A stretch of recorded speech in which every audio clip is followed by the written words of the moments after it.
दुनिया में एक चीज ऐसी है जिसका बीज बोने के बाद 5 साल तक वो 1 इंच तक बाहर नहीं आती, जबकि इस दौरान हम उसे पानी देते रहते हैं, खाद देते रहते हैं। लेकिन फिर जब वो बाहर आती है तो एकदम से सर उठाते हुए 90 फीट तक सिर्फ 6 हफ्तों में पहुंच जाती है। और ये है चाइनीज बैम्बू, यानी बांस का वो दरख्त जिसको 5 साल तक इस यकीन के साथ ही सींचना पड़ता है कि इसके अंदर इसकी ग्रोथ चल रही है।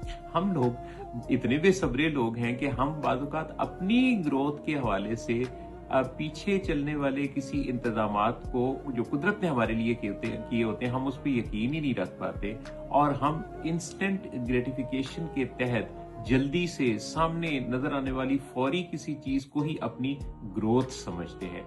जबकि कई दफा सिर्फ सींचने की और मेहनत करने की और मेहनत को जारी रखने की, कंसिस्टेंट होने की जरूरत होती है और नताइज का इंतजार करने की जरूरत होती है।